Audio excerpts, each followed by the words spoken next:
I am sure Abasaheb यावेळी तिचं ऐकून घेतील. एक मिनिट, पारू इथं येते? हो. मला सांगा, निघाली आहे का ती? हो, आत्ता जस्ट निघाली. अरे देवा, अहो आम्ही नेमके देवाला निघालो होतो. इथं शाळेत आबासाहेबांचं काम होतं एक बारीकसं म्हणून थांबलेलो वाईस.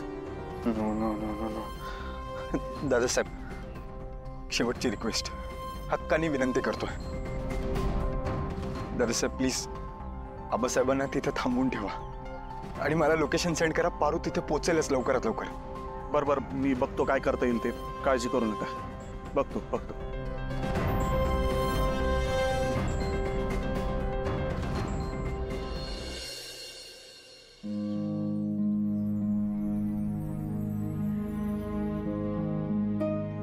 आता असंच एकांताची सवय करून घ्यावी लागणार आहे.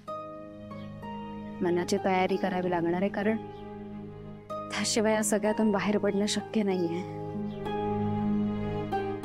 आता जे झालं ते झालं. सगळ्याला विसरून मला पुढे जायचंय.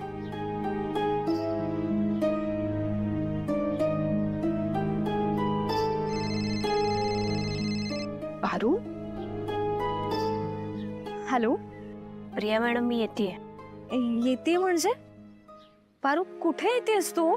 तुमच्याकडं आबासाहेबांशी बोलायला. आणि या वेळेला मी तुम्हाला माझ्यासोबत घेऊनच जाणार आहे, ते बी आबासाहेबांच्या परवानगीनं. पारू, आता खूप उशीर झालाय. आम्ही कुलदेवतेच्या दर्शनाला निघालो आणि आता तू प्रीतम सरांजवळ असायला हवं. त्यांना तुझी गरज आहे. आणि तसं इथे येऊन काहीच उपयोग होणार नाही. सगळं संपलंय आता. हवा नाही ऐकणार आहेत. उलट ते तुझा अपमान करतील आणि मला नाही आवडणार आहे ते. आज कदाचित आपली भेटही नाही होऊ शकत. बघ पारू, तू जा परत.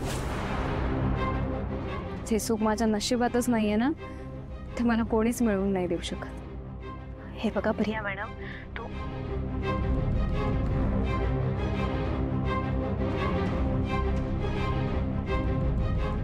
प्रिया मॅडम, तुम्ही हार मानली असेल, पण मी नाही मानणार. तुम्ही प्रेम केलंय आणि हे सुख तुमच्या हक्काचं आहे. प्रीतम सर माझे मित्र आहेत आणि तुम्ही बी. तुम्हाला जे हवंय ते तुम्हाला मिळवून दिल्याशिवाय मला चैन पडणार नाही. पारू आबासाहेबांपर्यंत पोहोचू शकली नाही तर प्रीतमचे हाल बघवत नाही यार मला. आजपर्यंत त्याला इतकं नाराज झालेलं मी कधीच बघितलं नाही. हे लग्न थांबवण्यासाठी काहीतरी करावंच लागेल. या दिशाचं सत्य आई समोर आणण्यासाठी मला मीरला समोर यावंच लागेल. पण डोंट वरीज, तू घे हसून, खूप हसून घे, कारण हे तुझ्या आयुष्यातलं शेवटचं हसणं असणार आहे.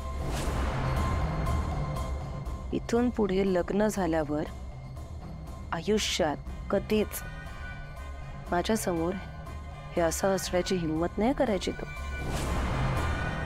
माझ्या गुड बॉय.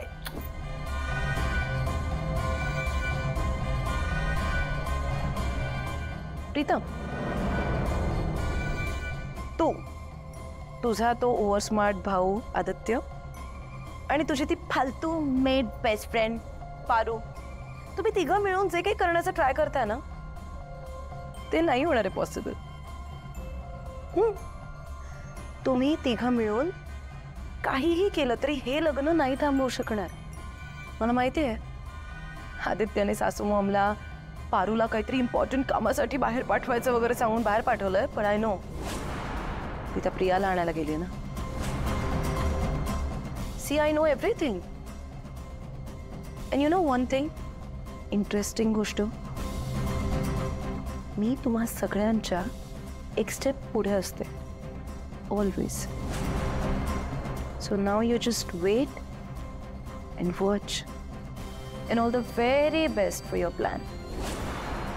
आणि बेबी, आपलं लग्न आता थोड्याच वेळात. लवकर रेडी होशील? मग बेबी.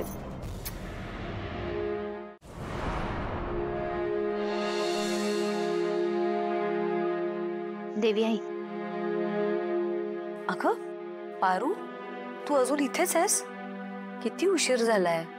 जा घरी झोप. मैं जाते. पारू थांब. मला तुला काहीतरी सांगायचंय. काय? आज माझ्या सगळ्या जुन्या जखमा, जुन्या आठवणी एकदम ताज्या झाल्या. तू अचानक सयादादाचं नाव घेतलंस आणि माझ्या पायाखालची जमीनच सरकली. ही 20 वर्ष मागे जाऊन पोचले.